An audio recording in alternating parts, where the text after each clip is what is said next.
오늘 저는 여러분들과 마태복음 6장 25절에서 34절의 말씀을 함께 나누고자 합니다. 예수님께서는 오늘 본문의 내용을 말씀하시기 전에 하나님과 돈을 함께 섬길 수 없다는 말씀을 해주셨습니다. 이것은 돈을 좋아하지 말라는 것이었습니다.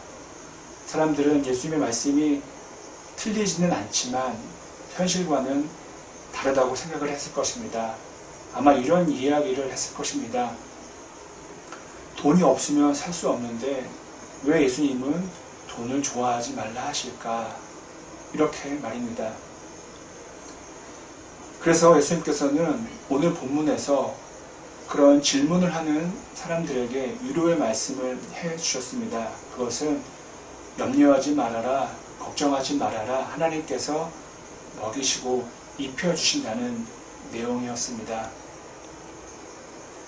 저는 전도사 시절에 잔디밭에서 먹이를 먹고 있는 새들을 부러워한 적이 참 많았습니다.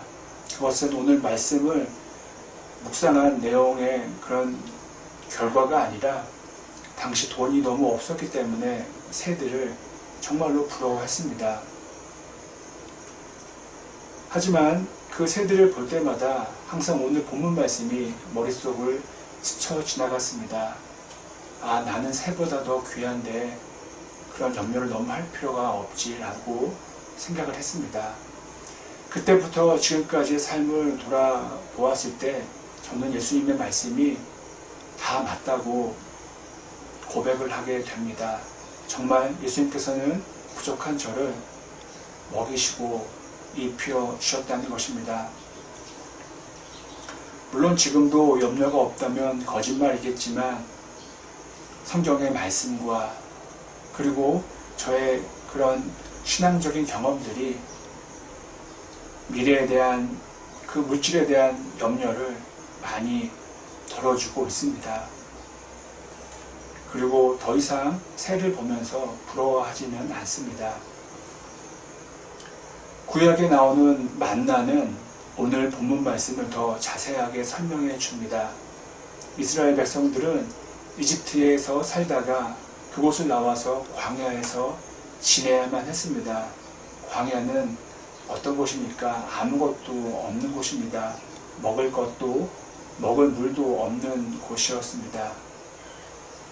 또한 사람의 수도 너무도 많아서 그 식사를 해결하기에는 불가능한 일이었습니다. 마실 물도 역시 준비할 수가 없었습니다.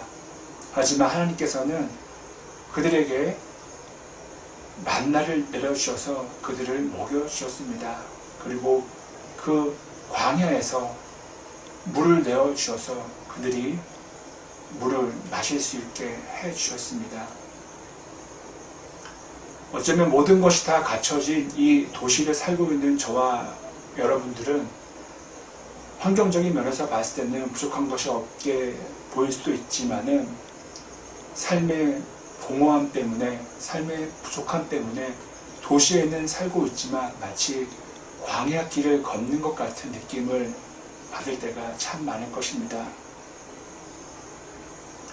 우리 그리스도인들도 항상 선택 앞에 놓이게 됩니다. 그 광야 가운데 있는 이스라엘 백성과 같은 마음을 갖게 된다는 것입니다. 아, 다시 이집트로 돌아갈까? 거기에는 먹을 것도 있고 마실 물도 있는데, 아니면 모세를 따라서 계속 약속의 땅으로 걸어가야 할까? 신앙을 포기하고 내 마음대로 살까?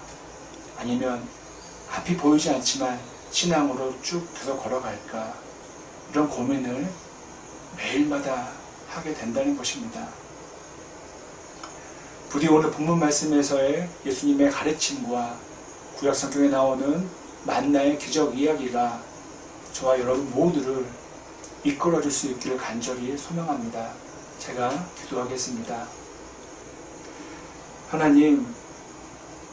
하나님께서 저희들을 먹이시고 입히신다는 것, 새보다 더 귀하게 여기신다는 말씀 알지만은 참 생활로, 삶으로 경험하기가 쉽지 않습니다. 거짓말처럼 들릴 수도 있습니다. 그러나 예수님을 믿고 예수님의 말씀을 믿고 살아가다 보면은 그와 같은 기적을 직접 경험하게 될 줄 믿습니다. 주님, 만나를 내려주시고 물을 내어주시옵소서. 그 힘으로 가나안으로, 약속의 땅으로 걸어가겠습니다. 감사합니다. 이 모든 말씀 예수님의 이름으로 간절히 기도드립니다. 아멘.